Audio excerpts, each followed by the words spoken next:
आपण माने केबे बिना अंडारे अंडा तरकारी तैयारी करछंती। आजिर वीडियो रे आमे बनेबा बिना अंडारे अंडा तरकारी। ए रेसिपी को आपण माने बहुत सहज रे घरे थिबा जिंस रे तैयारी कर परबे। तबे चालंतु देरी न करी आजिर रेसिपी को एठी स्टार्ट करिबा। नमस्कार, ज्योत्स्ना होम किचन रे आपण माननकु बहुत बहुत स्वागत। प्रथमे मे गैस रो फ्लेम को ऑन करी गुटे कड़ाई बसै नीचु। कड़ाई रे सोरिष तेल, हल्दी पाउडर ता सहित टिके लूण पकै कि किछि समय फुटिबा पई छाड देबे।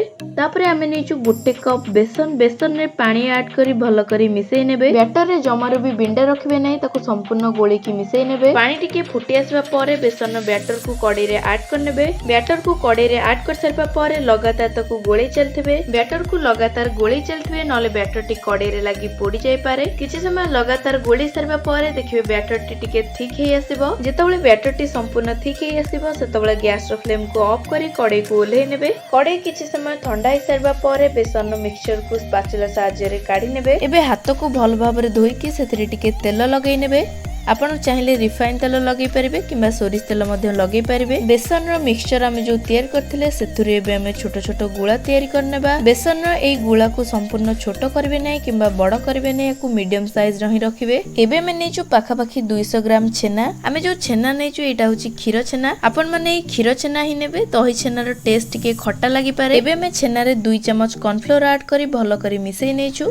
छेना बदल रे आपण चाहिले पनीर मध्ये यूज करि परबे। जदि आपण पनीर नेउछंती ताल ताकू ग्रेट करिकि नेबे। तापरे ग्रेट करथिबा पनीर रे कॉर्नफ्लोर ऐड करी मिसै नेबे। एबे मे हाथ को भलो भाबरे धोई कि तेल लगै नेलु। चकटी कि रखिथिबा छेना रो छोटो छोटो गुळा करनेबे। तापरे हाथ रे एम्ति फ्लैट करनेबे। आपण माने जेम्ति काकेरा तयारी करथांती ठीक सेम्ति ही करिवे। तापरे आमे जो बेसन रो गुळा तयार करथिले मझिरे देकी एम्ति कवर करनेबे। एबे आमे गैस रो फ्लेम को ऑन करी गुटे कड़ाई बसै नेबा। कड़ाई गरम हे सरबा परे टिके सोरिष तेल किंबा रिफाइन तेल देकी गरम करनेबे। एबे आपण तयार करथिबा भेज अंडा को कड़ाई रे ऐड करिकि भल भाबरे फ्राई करनेबे।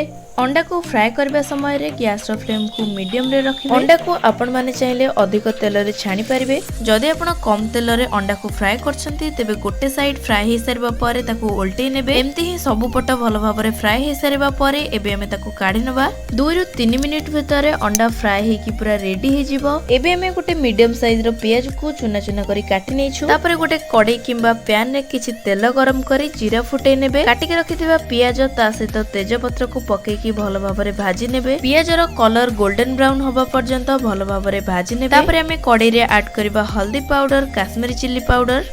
जदि आपनको राग खाइबा को पसंद तेबे आपण काश्मीरी चिल्ली पाउडर सहित रेड चिल्ली पाउडर मध्ये पकै परिबे। एबे हमें कड़ाई रे गोटे चमच धनिया पाउडर, जीरा पाउडर ता सहित मीट मसला ऐड करनेबा। चिकन मसाला आ मीट मसाला दुईटा जाक होची भेज। आपण एथरे चाहिले चिकन मसाला मध्ये ऐड करि परिबे। एबे हमें कड़ाई रे अल्प पानी ऐड करी ए सब को किछि समय सिजिबा पई छाड दबा। मसला किछि समय सिजी सरबा परे तेल एम्ति ऊपर को आसी जाइथिबो। एबे हमें कड़ाई रे स्वाद अनुसार लूण ऐड करनेबा। मसला भलो करी कसेई सरबा एबे आपण जेतिकी झोल रखिबे से अनुसार पानी ऐड करनेबे। एबे हमें कड़ाई रे 4 रु 5 टी सिजा आलू ऐड करनेछु। जदि आपनक पाखे सिजा आलू अवेलेबल अछि ताले आपण ऐड कर परबे, नहले स्किप मध्य करि परबे। एबे हमें फ्राई करिके रखिथिबा अंडा को कड़ाई रे ऐड करनेबा। कड़ाई रे अंडा को ऐड कर सरबा परे 2 रु 3 मिनिट लो फ्लेम रे फुटिबा पई छाड देबे। 2 रु 3 मिनिट एम्ति फुटे नेले अंडा रे मसला रो टेस्ट आसी जिवो। देखंतु एबे हमर रेडी हे गला भेज अंडा तरकारी। याको आपण भात, रोटी, पिठा जोथरे चाइबे सेथिरे खाइ परबे। टेस्ट बहुत बढ़िया लागिवो।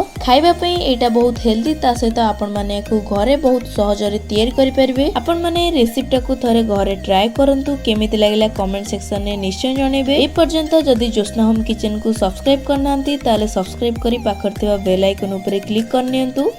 वीडियो टी जदि भल लागिछि ताले गोटे लाइक करी सांग मानक सहित शेयर करंतु। रहउछि जय जगन्नाथ।